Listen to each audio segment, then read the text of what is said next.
এই দেখুন ওরে বাবা 100% জুম আম জানা যায়। চলো গিয়ে দেখি, বেশ 3-4টা আছে কিন্তু।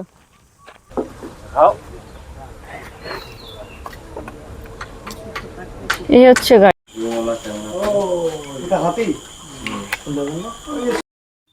গত পর্বে আপনাদের দেখিয়েছিলাম গরুমারা ন্যাশনাল পার্কে জিপ সাফারি। আজ আপনাদের সাথে শেয়ার করব মেদলা ওয়াচ টাওয়ার সাফারি।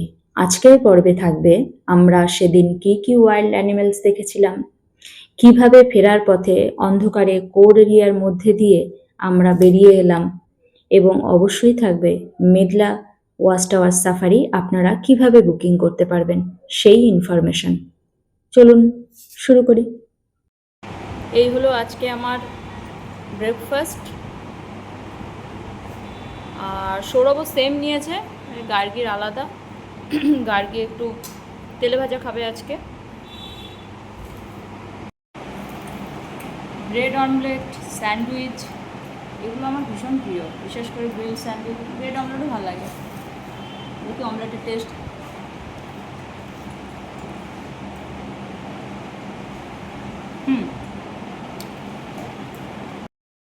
ব্রেকফাস্টের মধ্যে চলছে এদের দুজনের খুনসুটি, যেটা না হলে কোনো সিনেমাই সম্পূর্ণ হয় না। আমরা এখন একটু সময় হাতে ছিল আমাদের, আই লাভ লাটাগুড়ি যেখানে লাগানো আছে সেইখানে একটা পুকুর আছে। আমি যতদূর জানি পুকুরটা ঠাকুর ভাসান হয়, সেরকম নাম কিছু নেই যে খুব যে পরিষ্কার পরিচ্ছন্ন তাও না, তবে না একটু গাছ টাছ আছে তো, বেশ সুন্দর একটা মৃদুমন্দ হাওয়া বইছে। গার্গি ভীষণ মানে ফিলিং কুল, আর গাছের এই 11টা-12টার সময় গাছের তলে বসলে একটা বেশ আরাম লাগে। আমরা কিন্তু ছাওয়াতেই বসেছি, আর সুন্দর সামনে দেখুন চারপাশটা সুন্দর বাঁধানো রয়েছে। এই জায়গাটা এসছি, ভাল লাগছে বেশ। এটা সব জায়গায় আছে, সমস্ত ঘোরার জায়গা আছে। অবশ্যই লাটাগুড়ি আসলে এখানে এসে ছবি তুলে যাবেন। আর এর পেছনেই পুকুরটা,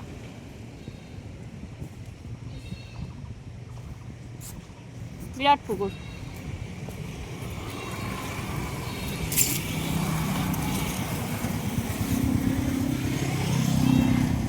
বিরাট পুকুর এখানে। লাটাগুড়িকে এখনও ভালোভাবেই মেনটেন করা হয়েছে। আমাদের হাতে 2 ঘন্টা সময় ছিল, তারপরে আমরা ওয়াচ টাওয়ারে যাবো, আবার ওয়াচ টাওয়ার সাফারিতে।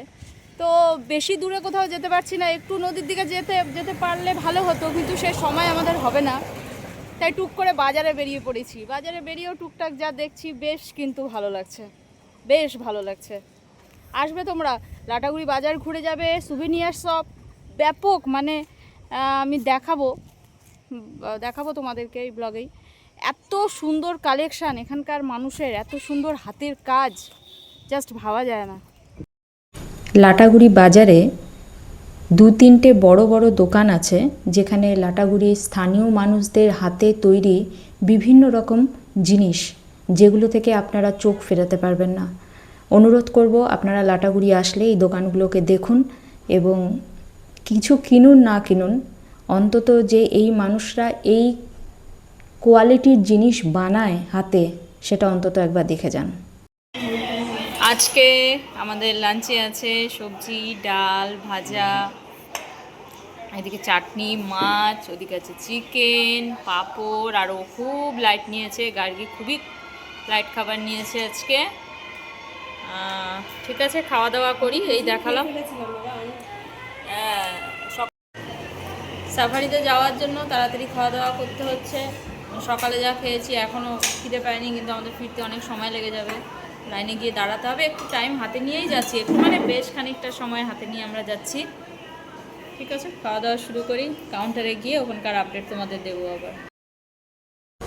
রেডি হয়ে নামছি ওয়াচ টাওয়ারের টিকিট কাউন্টারের দিকে। একটু আগেই যাচ্ছি যাতে লাইনে দাঁড়াতে না হয়। মেইন রোডটা ক্রস করে উল্টো দিকের সার্ভিস রোডে পড়ে জাস্ট 2 মিনিট হাঁটলেই আপনারা ওয়াচ টাওয়ারের টিকিট কাউন্টার পেয়ে যাবেন। এই যে প্রকৃতি পরিচিতি প্রাঙ্গণ, এই যে বোর্ড, গরুমারা জাতীয় উদ্যান।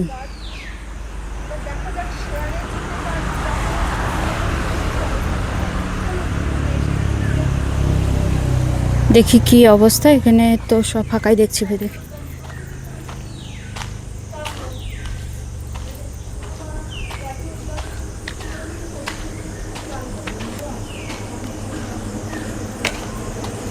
আমরা চলে এসেছি এখানে, এবার দেখাচ্ছি আপনাদেরকে। আচ্ছা, আমরা মেঘলার জন্য এখানে আসলাম। এখান থেকে আমাদের এরকম একটা ফর্ম দেওয়া হলো। এখানে আমি 270 টাকা পে করবো, কারণ আমরা 3 জন যাচ্ছি, 90 টাকা করে। এই ছোট্ট একটা ফর্ম, এটা আমরা ফিল আপ করবো, ফিল আপ করে ওখানে জমা দেবো। এখানে কি কি আছে একটু দেখে নিতে পারেন।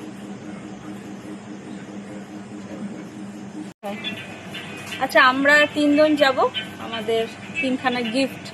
আগের বারে পেয়েছিলাম একটা মোবাইল হ্যাঙ্গার ছিল, এটাও বোধহয় মোবাইলেরই বা টাকা রাখার কিছু একটা হবে। খুব খুশি আমরা, হ্যান্ডমেড এখানকার।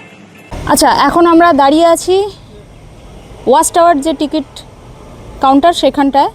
প্রথম 1 নম্বরে এসে আমাদের, যেহেতু আগেই বললাম একদম রিসর্টের কাছে, এসে 1 নম্বরে আমরা টিকিটটা কেটে নিলাম। আমরা 3 জন যাচ্ছি, 90 টাকা করে টিকিট। 270 টাকা দিয়ে আমরা একটা ফর্ম দিল, সেই ফর্মটা ফিল আপ করে নিলাম, সেটা জমা দিয়ে দিলাম। এবার যেহেতু আবার গাড়ি এখান থেকে অ্যালট করা হবে, তো এবার 3:45টার সময় এখান থেকে গাড়ি দেওয়া শুরু করবে। তো আমাদের অনেক হাতে সময় আছে, 1 ঘন্টার সময়। আমরা 3:30টায় আসবো, 3:30 আবার 5 মিনিটও লাগবে না আমার হেঁটে আসতে। এখানে চলে আসবো, চলে এসে এখান থেকে গাড়ি নেব। সেখানে 1680, তাই তো 1680 দিয়ে গাড়ি। তাহলে বুঝুন ব্যাপারটা ভালো করে, হ্যাঁ, যে 270 টাকা আমাদের ফরেস্টে ঢোকার টিকিট, মানে 90 টাকা করে পার হেডেই বলি। আর যে জিপসি এখান থেকে দেবে সেটা হচ্ছে 1680 টাকা, ঠিক আছে। এখান থেকে সোজা আপনাকে রামসাই নিয়ে যাবে। ওখানে গিয়ে মোষের গাড়ির জন্য পার হেড 60 টাকা করে আমরা টিকিট কাটবো, ঠিক আছে। কেটে আমরা ওখান থেকে, এই হচ্ছে আমাদের প্যাকেজ। এটা হচ্ছে পার ডের, মানে পার হেডের ব্যাপার। এটাকে আপনারা যে কয়জন আসবেন সেভাবে আপনারা ভাগ করবেন। আমরা আজকে কালকের মতো আর শেয়ারে যাচ্ছি না। আমরা আজকে আমরা 3 জনই যাবো, মানে ওই এন্ট্রি ফি আর মোষের গাড়ির ফিটা পার হেড ব্যাপার। এটা পার হেড, জিপসিটা পুরো একটা দাম, জিপসিটা একই 1680 সবাইকেই দিতে হবে। যদি কেউ শেয়ারে আসে তাহলে তার কম পড়ে যাবে। আপনারা একা যান তাহলে আপনাদের কি, আমরা যেমন 3 জন যাব, আমরা 1680 দেবো। আর এখানে দাঁড়ালে কিছু লোকজন হয়ে যাবে, শেয়ার হয়ে যায়, ঠিক আছে। একটু ভালো করে ফটো তুলবো এই আশাতে। কালকে তো আমরা একটু গাজাগাজি করে গেছি, প্রচণ্ড মানে লোহার গাড়ি তো ফরেস্টের মধ্যে, তো খুব অসুবিধে হয়। তো সেই জন্য আজকে আমরা 3 জনই একটা জিপসি নিচ্ছি, 1680। আশা করি আপনাদের কাছে ক্লিয়ার হয়েছে। এর পরের স্টেপে আবার যখন আমরা 3:30টায় এখানে ঢুকবো, তখন আবার আপনাদের সাথে যুক্ত হচ্ছি। এই দেখুন জিপসিগুলো এখানে পরপর লাগানো। পাশাকাহিনে থাকার এটাই ইউএসপি। এই খাওয়া দাওয়া করে দুপুরবেলায় ঠিক 2টোর সময় ডট 2টো বাজলে 5 মিনিট হাঁটবেন, 5 মিনিটেও এর থেকে বেশি যাওয়া যায়। চলে যাবেন, টিকিটটা 1 নম্বরে কাটবেন, কেটে চলে আসবেন। 3:30টায় ডট 3:30টায় হাজির হয়ে গেছি। এই যে সামনে পরপর ঘরগুলো, আর একটু সামনে গিয়ে দেখালে ভালো হতো, তবে আমি সাপের ভয় পাচ্ছি, খুব জঙ্গল তো। এগুলো ছিল এক সময় মানে খুব বেশি দিন আগের না, সাপ সংরক্ষণ করা হতো, মানে যারা অসুস্থ বা শো হতো কিনা জানি না, হ্যাঁ। তবে এখন আর সাপ এখানে রাখা হয় না। একটু যাই, কাছে গিয়ে দেখাই।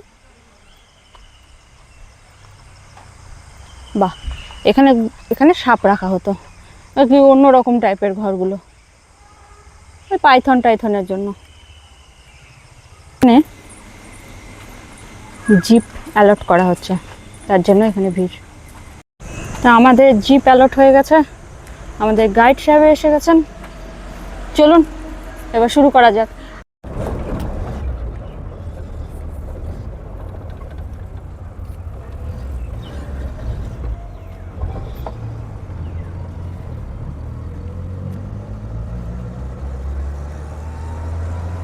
বন্ধুরা, শুরু হয়ে গেল আমাদের মেঘলা সাফারি। আমাদের লাটাগুড়ি টিকিট কাউন্টার থেকে গাইড সাহেব এবং আমাদের গাড়ি অ্যালট হয়ে গেছে, আমরা উঠে পড়েছি।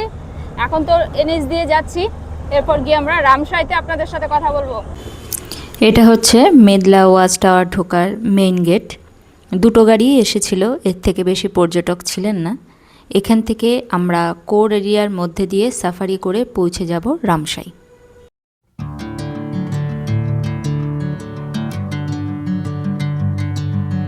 বলেছি ড্রাইভার দাদাকে আস্তে চালাতে, পড়ে গেলে আর দেখতে হবে না।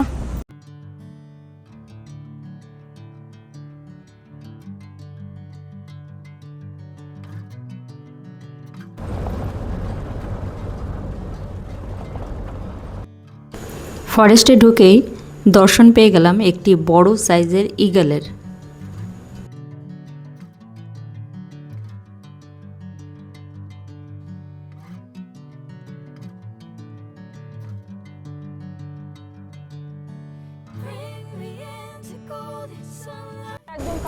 এখন চলছে গাইড দাদার সাথে আমাদের গভীর শলা পরামর্শ যে কি উপায়ে বা কি করলে আমরা ওয়াইল্ড অ্যানিমেলস দেখতে পারি। তো মোটামুটি কতক্ষণ আগে লাস্ট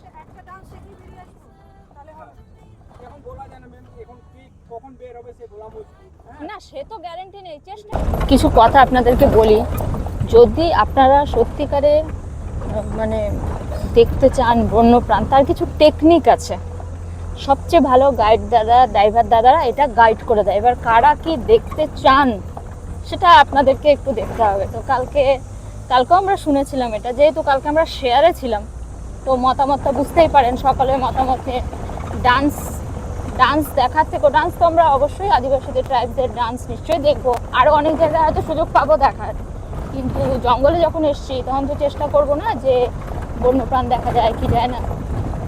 তো কিছু টেকনিক হয়, ওই গাড়িগুলো বেরিয়ে আসার আগে, এটা আপনাদের একটা টিপস দিয়েছি, যখন আপনারা ফরেস্টে আসবেন, লাস্ট সাফারিতে যদি আসেন, যে ট্রাইবাল ডান্সটা থাকে সেটা শেষ হওয়ার আগে, মানে পুরো গাড়ি বেরোনোর আগে আপনারা ফার্স্টে বেরিয়ে আসবেন, যেন তখন সন্ধ্যা হয়ে যায় এই রুটে। তখন হয়তো কিছু দেখার সম্ভাবনা থাকে আর কি, দেখা হতেও পারে, নাও হতে পারে, আগের পর্বেও বলেছি। তবে একটা দেখার চেষ্টা করা। কিন্তু পরপর গাড়িগুলো যখন আসতে থাকে না, ওরা তো আওয়াজে আর সামনে আসে না, ওরা তো আসবে সামনে তখন যখন চুপচাপ নিজেদের এরিয়া, কিন্তু গাড়ি আসলে তো গাড়ির আওয়াজ হয় প্রচণ্ড, ওই আওয়াজে তো ভিতরে ঢুকে যায়। তো আমাদের আজকে সেই রকমই ইচ্ছে যে ট্রাইবাল ডান্সটা আমরা অ্যাটেন্ড অবশ্যই করব, কিন্তু তার আগে বেরিয়ে আসবো। এগুলো কিন্তু আপনাদেরকে টিপস দিচ্ছি, হ্যাঁ, এগুলো গাইড দাদাদের টিপস। যদি কিছু দেখতে চান তাহলে ডান্স শেষ হওয়ার আগে ওই চা বিস্কুটের দরকার নেই, কিছু টিপস শুধু প্রাণ যাচাই চ্যানেল থেকেই পাবেন। ওই দেখো ওই দেখো দৌড়াচ্ছে, রাস্তা দেখাচ্ছিল, ওই দেখো চলে গেল। বলেছি না, ভালোবাসা আমার জঙ্গলের প্রতি অন্যই লেভেল।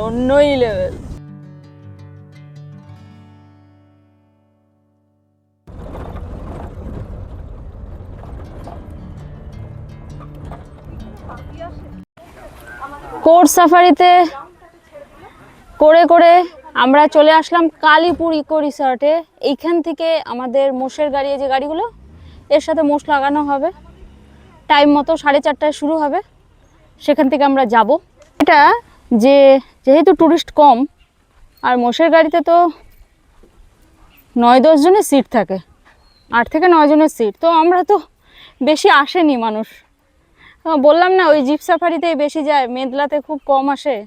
তো ওখানে 3-4 জন আছেন, আমরা 3 জন, তো কার্ড ছিল, লোক আসলে হয়ে যাবে ব্যবস্থা। তা আমাদের ওই একটাতেই অ্যালট করা হয়েছে, আমরা ওখানেই যাচ্ছি, ওই একটাতেই বাকিদের সাথে চলে যাব। যে গাড়িতে করে আমরা ওয়াচ টাওয়ার অবধি পৌঁছেছিলাম, সেই গাড়িটিকে আপনাদের একবার দেখিয়ে দিই।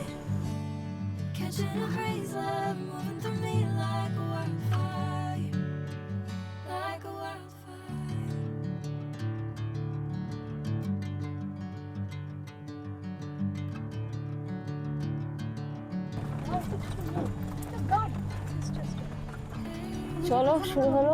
না, হয়ে যাচ্ছে তো, এই যে সাইড থেকে নিয়ে নিচ্ছি, এটাই খুব একটা জার্কিং কিছু হবে না, জিপের মতো, আর অল্পটুকুই।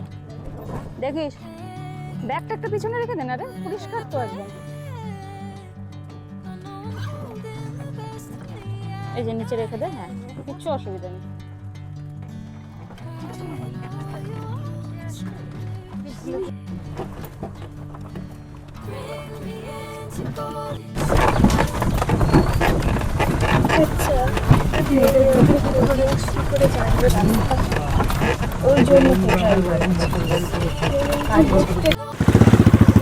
যে ডিপার্টমেন্টের কুনকি হাতি আমি অনেকটা দূর থেকে টানছি।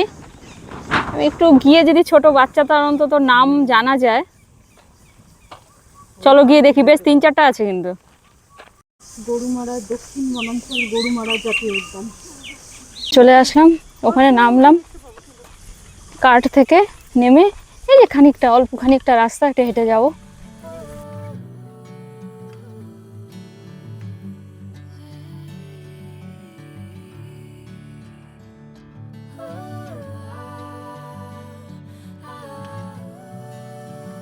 কি পাখি ডাকছে ভাই এটা? বউ কথা কও। এই বাইসন দেখা গেছে। নিচ থেকে দেখা যাবে?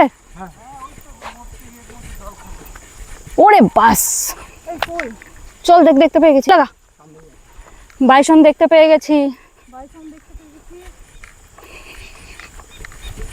Thanks to Sourav. সৌরভ এখান থেকে দেখে ফেলেছে।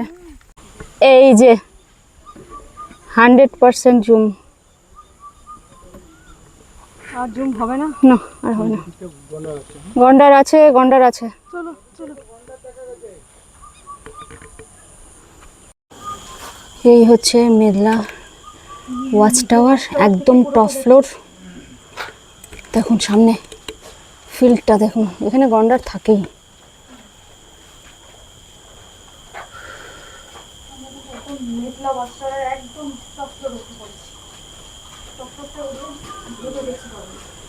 দেখুন মূর্তি নদী বয়ে গেছে, এখানে আমি লেপার্ডও দেখেছি।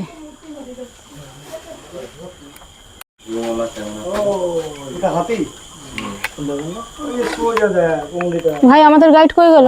গাইড দাদা আমাদের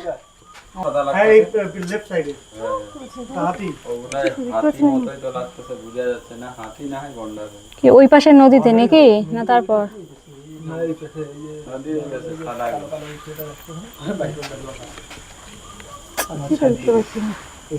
সামনে না আসলে দেখা বড্ড মুশকিল। আচ্ছা, এই হচ্ছে আমাদের মূর্তি নদী, আর এই ভদ্রলোক এখন মাঝামাঝি এসে দাঁড়িয়েছেন। এই যে এখানে বন্য শুয়োর, এই দুটো ঝোপ থেকে মেনলি বের হয় আর কি। এই দুটো ঝোপ থেকে, ওইটা থেকে বেশি বের হয়।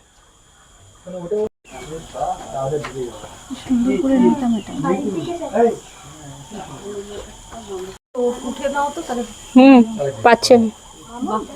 এই দেখুন অনেক দূর থেকে নিচ্ছি। এই দেখুন, এই দেখুন, ওরে বাবা বেরিয়ে এসছে, বেরিয়ে এসছে। সন্ধেবেলায় লবণ খেতে বেরিয়ে এসেছে। এই যে একখানা, ওইদিকে দুখানা, ওইখানে দুখানা কিন্তু। এখানে একখানা, এখানে দুখানা গা ডুবিয়ে বসে আছে। এখানে এই ভদ্রলোক লবণ খেতে এসেছে। রাজার চালে চলছে। পেছনের দুটো অনেকটা দূরে, তাও খানিকটা দূরে। এই সামনেরটা, যার পিঠে বক বসে আছে, ও খানিকটা কাছে, আমরা ক্লিয়ারই দেখতে পাচ্ছি, একদম ক্লিয়ার।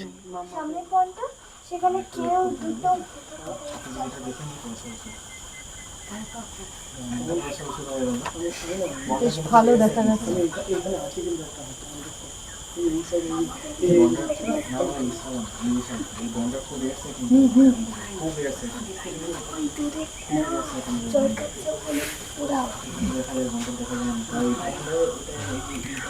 আমাদের পিছন দিকটা দেখুন, সুন্দর।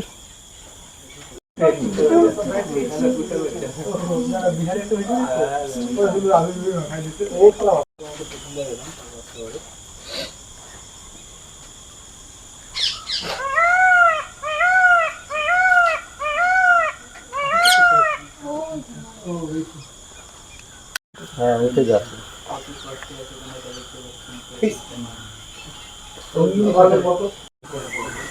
গরুমারা যে কটা ওয়াচ টাওয়ার আছে তার মধ্যে মেঘলা বেস্ট। শীতকালে আরও বেশি সাইটিং হয়, তবে আমি এই নিয়ে 3বার আসলাম, 3বারই আমি দেখেছি। লেপার্ডও দেখেছি, গন্ডারও দেখেছি, কোনোবারই ফাঁকা যায়নি এখান থেকে। এখানে মানুষ কম আসে, মানুষ হয়তো কম জানে তাই আসে, সেই জন্যই আজকে আমাদের মেঘলা ওয়াচ টাওয়ার কভার করা।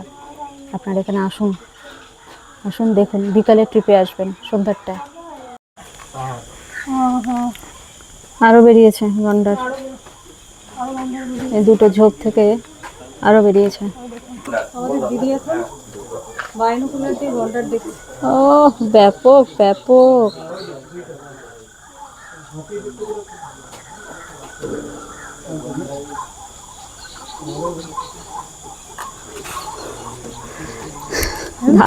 অ্যাকচুয়ালি এটা হচ্ছে মোটি নদীর ধারে আছে। এই মেঘলা ওয়াস্টারটার অ্যাকচুয়ালি পিলারটা শুধু সিঙ্গেল পিলার দিয়ে করা হয়েছে।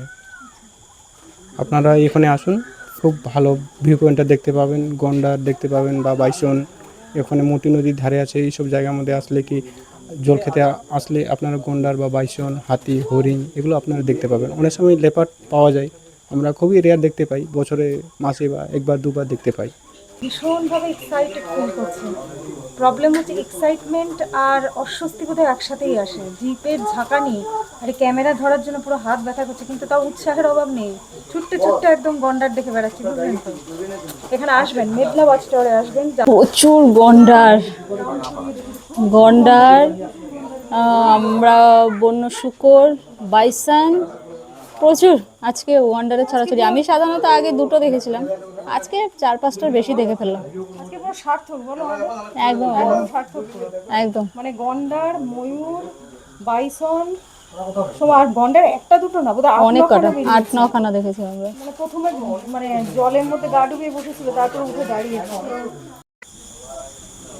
মেঘলার সিঁড়িতে ওঠার জন্য কিন্তু একটু মনের জোর দরকার আছে। হ্যাঁ, যাদের একটু হাঁটুর সমস্যা তারা একটু সাবধানে, বা উঠতে পারবেন না যারা, তারা নিচে থেকেও দেখতে পারে, নিচ থেকেও অনেক কিছু দেখা যাবে। কোনোভাবেই চিপস, জলের বোতল ফেলে যাবেন না যেখানে সেখানে। আমাদের জিনিস যদি আমাদের প্রকৃতিকে উপভোগ করতে হয়, ঘুরতে আসতে হয়, যেখানে সেখানে ফেলবেন না। সব জায়গাতেই ব্যবস্থা আছে, সেই জায়গাকে ব্যবহার করুন। গন্ডারের সামনে চলে যাব, উপর থেকে দূরে ছিলাম, গন্ডারের সামনে চলে যাব। এই যে ফেন্সিং দেওয়া, পুরো পুরো ফেন্সিং দেওয়া, আর আমার সামনে গন্ডার দেখাচ্ছি আমি। এই যে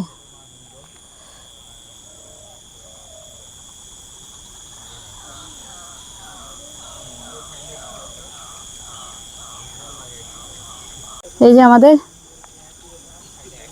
মেঘলা ওয়াচ টাওয়ার।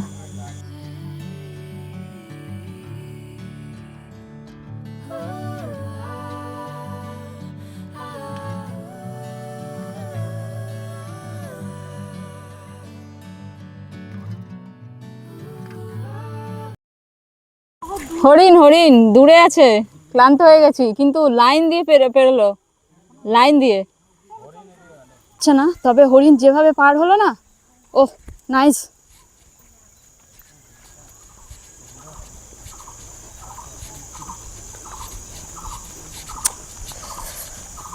এক পাল ক্রস করলো, দূর থেকে দেখলাম, তবে সন্ধ্যা হয়ে আসছে তো নামাটা সম্ভব হবে না। ও নীলকণ্ঠ পাখি, এই যে যে গাছে আছে, এই শুকনো গাছটাই দেখ, এই দেখো নীলকণ্ঠ।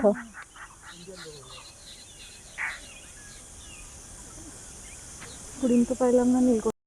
আচ্ছা, হরিণগুলো যে দৌড়ে ক্রস করলো, বাকিগুলো জায়গা তো দেওয়া, ফেন্সিং দেওয়া, এই ফাঁকা জায়গাটা দিয়ে ক্রস করলো। এখানটায় না অনেকগুলো পেরিয়েছে, তো পায়েরও একটু দাগ আছে, এটা ক্যামেরায় আসবে না, ঠিক আছে, কিন্তু একটা না স্মেল পাচ্ছি।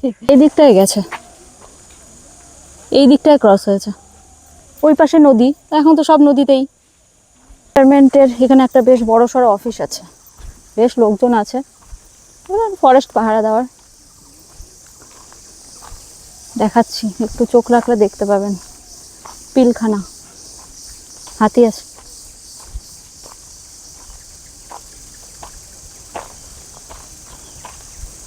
আর এই যে হিরো হিরো, ওই দেখুন, ও গাড়িতে আমরা যাব, ওর গাড়িতে আমরা এসেছি। এরপর শুরু হচ্ছে একটি চ্যালেঞ্জিং নাইট সাফারি।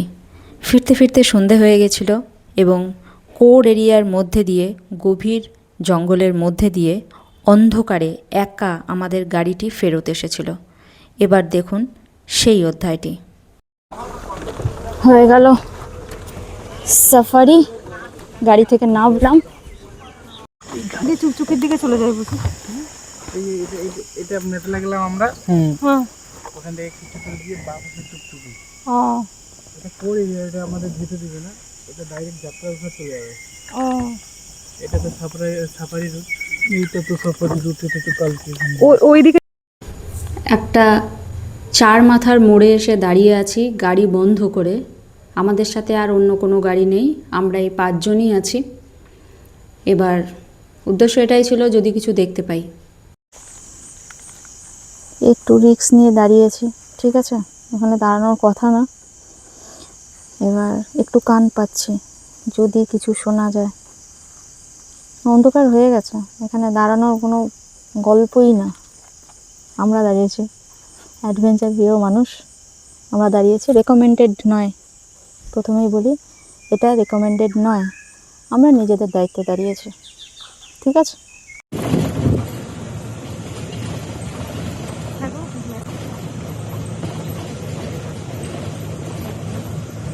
সেই সাফারি হচ্ছে, সেই সাফারি। সৌরভ মনে রাখবে দিদিকে। কি? না, এই চোখ আয়, মারা তো ডান দিক বাদিক দেখো, ডান দিক বাদিক দেখো। সব জায়গায় না দেখলে সেটা অল্প কোনো খরচ হবে না।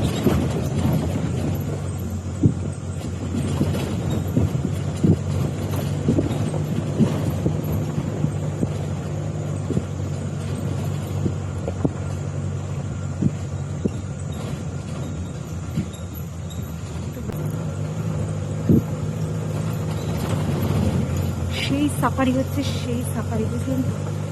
চলুন আবার ব্যাক ক্যামেরা করি, ব্যাক ক্যামেরা করে দাও।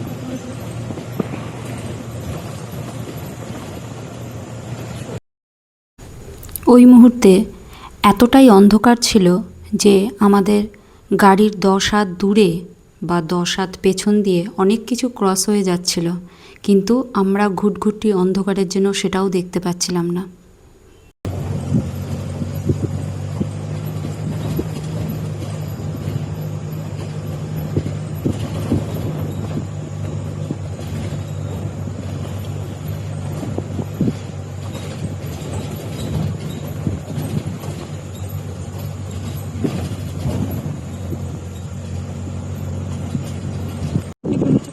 আমাকে ঠেলবি, ঠেলে ধরবি আমি।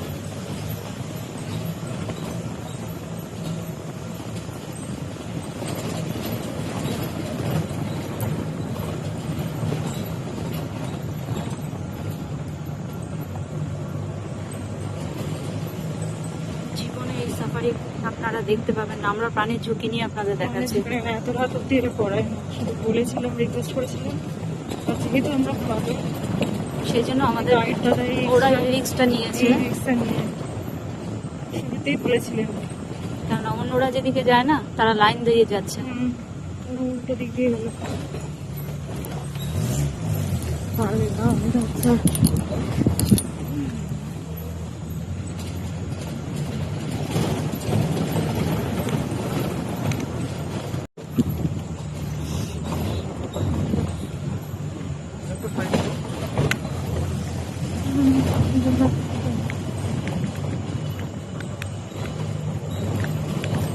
কোর এরিয়া সাফারি হচ্ছে, কোর এরিয়া।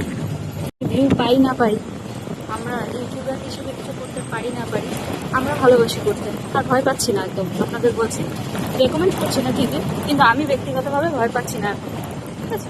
কেননা ওনারা যখন আছেন সাথে, ভয়ের কিছু আছে বলে মনে হয় না। ওনাদের এটা দায়িত্ব, কিন্তু মানে ক্যামেরা ধরায় বিশ্বাস করুন, সত্যি বলছি।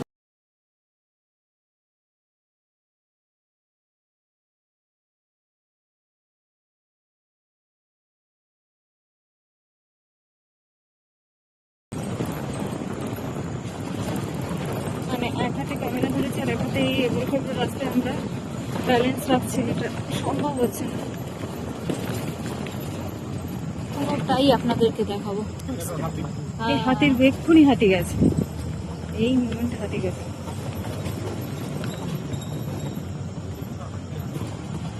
হাতি তো প্রচুর আছে এখানে, প্রচুর, মিস করে।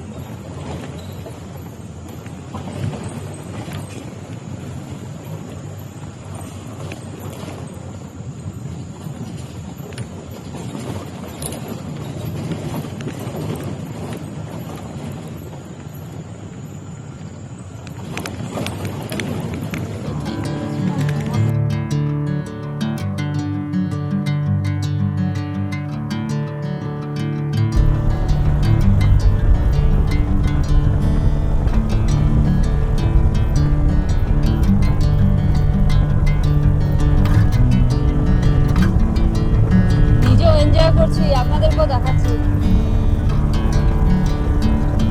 ব্যাপক লাগছে, ব্যাপক।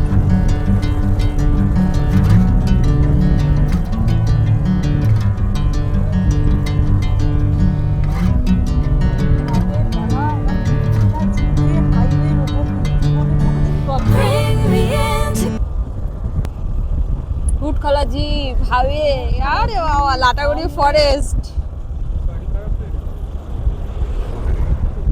আচ্ছা, এখানে সুন্দর ব্রিজটা দেখাই। সুন্দর, বীজটা খুব সুন্দর।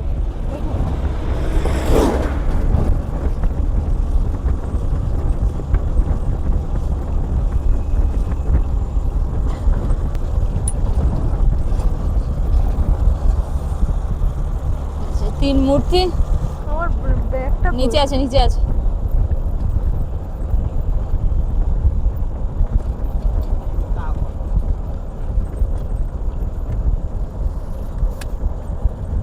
রাতের বেলা হাইওয়ে, মুখ খোলা জিপ, সাথে পছন্দের মানুষজন। আর কি চাই? আর কিচ্ছু যাই না। গার্গি তো মরে যাওয়ার, ক্যামেরা ছাড়বে না। ওর হাতে পায়ে যত ব্যথা হোক, যা হোক তা হোক, পরে বুঝে নেবো। পরেও বুঝে নেবে। দরকারে ও প্যারাসিটামল খাবে ব্যথার জন্য, ক্যামেরাও ছাড়বে না। যে কাজে যেটা লাগে, যে কাজে যেটা লাগে।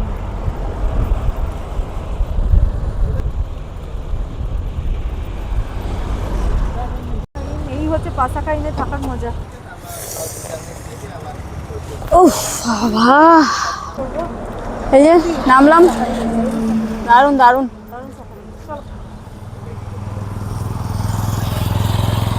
আমাদের দুটো সাফারি, মানে এক ব্যাপক সাফারি, ব্যাপক, মানে ফাটাই ব্লগিং। ফাটায় ব্লগিং, ফাটায় ব্লগিং গার্গি বলেছে। আজকে সেকেন্ড ডে লাটাগুড়িতে, এখানেই শেষ করছি পর্ব। আর খাওয়া দাওয়ার কিছু দেখালাম না, ক্লান্ত হয়ে যাই, সবসময় ভালো লাগে না রেকর্ড করতে। তোমরা তো দেখলে কি মারাত্মক সাফারি। তো দেখা যাক আরও কি দেখানো যায়। আগামীকাল সেরকম কিছু প্ল্যান নেই, হয়তো বিকালের দিকে আমি চলে যাব, ফিরে যাব। ঠিক আছে, যতটুকু পারবো ততটুকু তোমাদের সামনে তুলে ধরবো। মোটামুটি এইভাবেই আমাদের লাটাগুড়ি সিরিজটা চলছে। ইনফরমেশান দেওয়া আছে, মানে আমাদের ব্লগগুলো দেখলে, চ্যানেলের ব্লগ দেখলে তোমাদের কোনো কনফিউশন থাকবে না টাকা পয়সা নিয়ে। বা দুই রকম সাফারি হয় তো একটু গুলিয়ে যায় সবার, তো গোলানোর বিষয়টা আমরা ক্লিয়ার করে দেওয়ার চেষ্টা করেছি।